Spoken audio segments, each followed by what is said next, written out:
সারা গ্রামে তো দুর্ভিক্ষের পরিস্থিতি তৈরি হয়েছে। মনে হচ্ছে না আর এই গ্রামে বেশি দিন থাকা সম্ভব হবে। কাজের জন্য অন্য গ্রামে যেতেই হবে আমাকে। যাই দেখি অন্য গ্রামে কিছু হয় কিনা। বশির মিয়া কাজের খোঁজে অন্য গ্রামের দিকে রওনা দেয়। হাঁটতে হাঁটতে সে এক জঙ্গল পার করে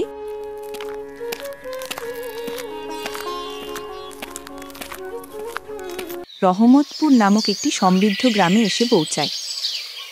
সেখানে তার থাকার কোনো জায়গা ছিল না এবং তার কাছে কোনো কাজও ছিল না। হাঁটতে হাঁটতে সে এক ধনী কৃষক জাফর শেঠের বাড়ির সামনে এসে পৌঁছায়। শেঠজি, আমি বশির মিয়া, অন্য গ্রাম থেকে এসেছি। আমাদের গ্রামে দুর্ভিক্ষের পরিস্থিতি তৈরি হয়েছে। যদি আপনার কাছে কোনো কাজ পাই তাহলে আমার খুব উপকার হয় বড় ভাই। আরে রে, মনে হচ্ছে তোমার অবস্থা খুব খারাপ। ঠিক আছে, আমার কাছে একটা কাজ আছে, কিন্তু মনে হচ্ছে না যে তুমি সেটা করতে পারবে। শেঠজি, আপনি চিন্তা করবেন না, আপনি আমাকে যে কোনো কাজ দিতে পারেন। আমি সেই কাজটা সততা পরিশ্রমের সাথে করব শেঠজি। আচ্ছা আচ্ছা, ঠিক আছে বশির, তাহলে কান খুলে শুনে নাও। আমার কাছে 50টা গরু আছে। তোমাকে প্রতিদিন সেই গরুদের গোবর পরিষ্কার করতে হবে, আর রোজ সকাল সন্ধ্যা তাদের ঘাস আর পানি দিতে হবে। মাসের শেষে এই কাজের জন্য তুমি 200 টাকা পাবে। আর হ্যাঁ, দুবেলা খাবারও আমার তরফ থেকে বিনামূল্যে দেওয়া হবে। বলো, তুমি কি কাজটা করতে পারবে? বাপরে, 50টা গরু সামলানো সহজ কাজ নয়। তো এখন আমি আর কি বা করতে পারি? তার উপর শেঠজি 2 বেলা খাবারও দিচ্ছেন। ঠিক আছে শেঠজি, আমি এই কাজটা করে নেব, কিন্তু একটা অনুরোধ আছে। হ্যাঁ হ্যাঁ, বলো বশির মিয়া, কি ব্যাপার? শেঠজি, যদি আপনার কোনো অসুবিধা না হয় তাহলে আমি কি আপনার গরুদের সাথে গোশালায় থাকতে পারি? শেঠজি, আমি এই গ্রামে নতুন, আমার থাকার কোনো জায়গা নেই। ঠিক আছে বশির মিয়া, তুমি গোশালায় থাকতে পারো। ঠিক আছে, ধন্যবাদ শেঠজি। সেই থেকে বশির গোশালায় থেকে নিজের কাজ করতে শুরু করে। সে রোজ সকালে উঠে গরুর গোবর পরিষ্কার করত, তাদের ঘাস দিত এবং সময় মতো জল খাওয়াতো। প্রতিদিন বশির মিয়া নিজের কাজ সততা আর কঠোর পরিশ্রমের সাথে করত। জাফর শেঠেরও বশির মিয়ার কাজ খুব পছন্দ হতে শুরু করে, কারণ সে খুব পরিষ্কারভাবে কাজ করত।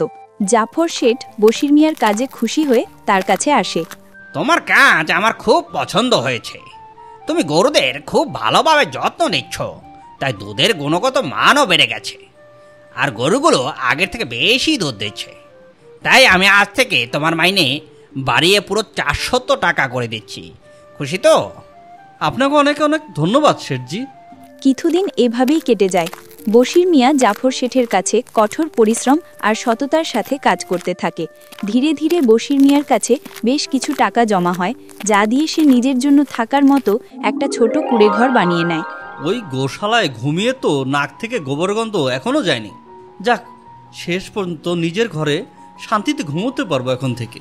বশির মিয়া জাফর শেঠের কাছে গোশালায় কাজ করতে আসে এবং 2 বেলার খাবার খেয়ে রাতে নিজের ঘরে ঘুমাতে চলে যায়। এভাবে বেশ কয়েক বছর কেটে যায়। বশিরের পরিশ্রমের ফলে তার কাছে অনেক টাকা জমা হয়। শেঠজি, আজকাল গ্রামে চুরির সমস্যা খুব বেড়ে গেছে, আর আমার কাছে কিছু জমানোর টাকা হয়েছে, যা আমি আমার ঘরে রাখছি। কিন্তু আমার সেই টাকা চুরির ভয় হচ্ছে। আপনি তো জানেন আমি সারাদিন আপনার কাছে কাজ করি, আর শুধু রাতের বেলায় বাড়ি ফিরি ঘুমানোর জন্য। তাই রোজ সেই টাকাগুলো চুরির চিন্তা আমাকে তাড়া করে। হ্যাঁ বশির মিয়া, তুমি একদম ঠিক কথা বলেছ। প্রতিদিন গ্রামে নতুন নতুন চুরির ঘটনা ঘটছে, আর সারাদিন তো তোমার ঘর খালিই থাকে, তাই চুরির সম্ভাবনা তো অবশ্যই আছে। দেখো বশির, এই সময়ে গ্রামে একটাই জায়গা আছে যেখানে তোমার টাকা সুরক্ষিত থাকতে পারে, আর সেটা হলো সিরাজ জমিদারের বাড়ি। কি, সিরাজ জমিদারের বাড়ি?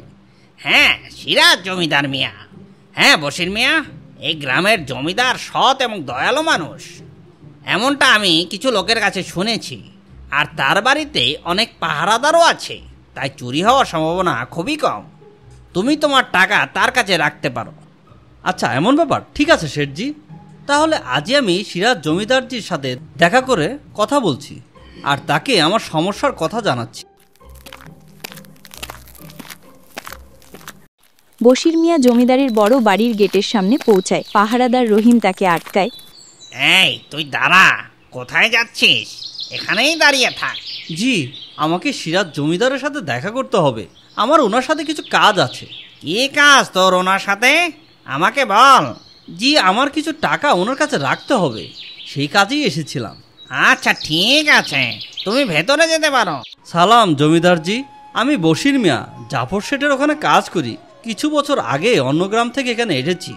আচ্ছা বশির মিয়া, বলো আমার কাছে তোমার কি কাজ?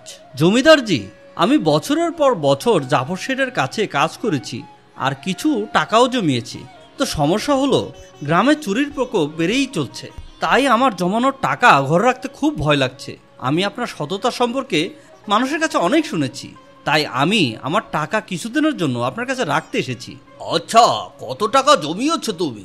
জমিদারজি, এই ধরেন যে 5-6 হাজার টাকা হবে আমার কাছে। বাহ, ওটা তো অনেক বড় অঙ্ক। আমি আপনার সততার কথা শুনেই এই টাকা আপনার কাছে রাখতে এসেছি। হ্যাঁ বশির মিয়া, তুমি একদম ঠিক শুনেছ। তোমার টাকা আমার কাছে পুরোপুরি সুরক্ষিত থাকবে। তুমি একদম চিন্তা ছেড়ে দাও, আমি সব দেখে নেব। বশির তার টাকার থলে জমিদারকে দিয়ে যায়। এখানে পুরো 5,800 টাকা আছে, আপনি গুনে দেখে নিন। গোনার কি দরকার? তুমি তো জাফর শেঠের লোক, তোমার ওপর আমার পুরো বিশ্বাস আছে। জমিদারজি, আপনাকে অনেক অনেক ধন্যবাদ। এখন আমার চোরের কোনো ভয় নেই, কারণ আমার টাকা এখন থেকে সুরক্ষিত আছে। আরে বশির মিয়া, কোনো ব্যাপার না। ধন্যবাদ তো আমার বলা উচিত যে তুমি আমার কাছে টাকা রাখতে এসেছো। বশির মিয়া খুশি হয়ে চলে যায়। জমিদার একা একা হাসে। হে হে, বশির মিয়া, তোমার টাকা আমার হাতেই ভালো লাগছে। হে হে হে। এভাবে 2 বছর কেটে যায়। একদিন বশির মিয়া নিজের ঘরে বসে ভাবে, এবার নিজের জমি কিনে তাতে পরিশ্রম করা উচিত, তবেই সে বড় মানুষ হতে পারবে। সেই জমিদারজির কাছ থেকে টাকা ফেরত আনার কথা ভাবে। জমিদারজি, আমি আমার টাকা ফেরত দিতে এসেছি। আপনার কাছে আমি 5,800 টাকা রাখতে এসেছিলাম। আরে ভাই সাহেব, আমি তো আপনাকে চিনলাম না, আপনি কে? আরে জমিদারজি, আমি বশির মিয়া। গত বছর আমি আপনাকে টাকা রাখতে দিয়েছিলাম, মনে আছে কিছু?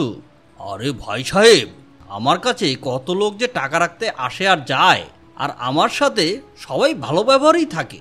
আচ্ছা, আপনার কাছে কোনো কাগজপত্র আছে কি যে আমি আপনার কাছ থেকে টাকা নিয়েছিলাম? কারণ আমি প্রত্যেক ব্যক্তির সাথে কাগজের উপর লেনদেন করি।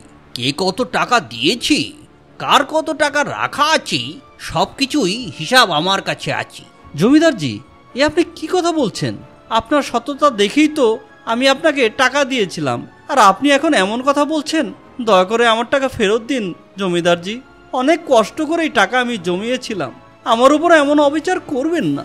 আরে, এই মিথ্যা কান্নাকাটি কি শুরু করেছ? মনে হচ্ছে তুমি একটা ঠকবাজ।